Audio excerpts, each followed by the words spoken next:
Salutare, ingineri! Astăzi vă voi prezenta un releu de protecție la tensiune înaltă și tensiune joasă. Model RM22TR33 Schneider. Reglare tensiunii la deconectare, la conectare. Timpuri de reacționare. Tensiune maximă admisibil în procente din cea stabilită aici. Minim admisibil în procente din cea stabilită aici. Butonul de test. Deci cu revenire la închiderea plăcuții de protecție. Luminița defect. Luminița relé. Luminița defect luminează intens. Atunci când este setată incorrect tensiunea față de cea din rețea. Luminează cu intensitate mai mare în situația în care nu e corect reglaj tensiunii maxime din cea de rețea. Două contacte normal închise, două contacte normal deschise. Succesiunea fazilor. Deci, colegi, cum vedeți, am modelat un stand pentru a explica cât mai succint cum lucrează acest relé. Să nu uităm că el este și o protecție la dispariția unei faze. Deci un feeder, a doilea, rezerv de bază, un magnetopuscator, zicem noi, de bază, altul de rezervă. 3 sarcini pentru 3 faze aparte.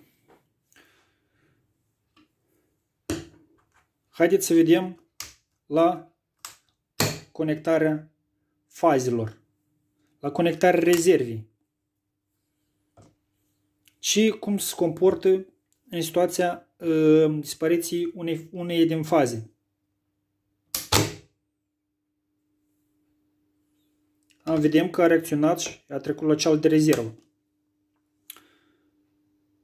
Vedem că luminează, în sens că el a trecut 10 secunde, am setat aici 10 secunde, ori revenit. Repetăm. Reacționează deodată, s-a deconectat însuși releul, conectăm faza, a reacționat. Repetăm. A reacționat. Ce se întâmplă în situația când este la rezervă lipsă o fază? De oricum se închide, trece pe rezervă. Pentru că, să nu uităm, releul controlează tensiunea sau prezența fazei la sursa de bază. Apariție.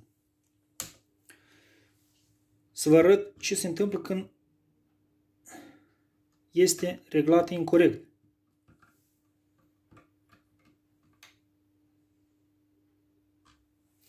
Vorbim o intensificare a luminiței.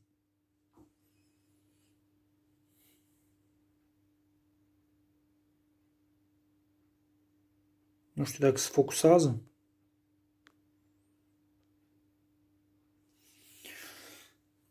Bun, punem tot la 380. Ok.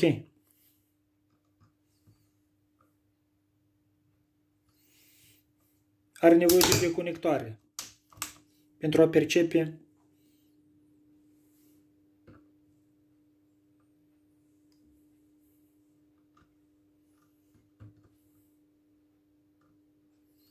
corect situația.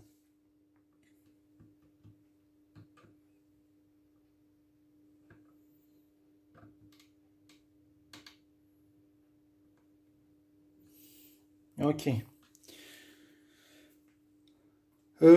Asta-i. A fost să fie. Vă doresc o zi bună. Trebuie de studiat mai bine. Să nu uităm ce vedem aici. Haideți să deconectăm. Ce vedem aici.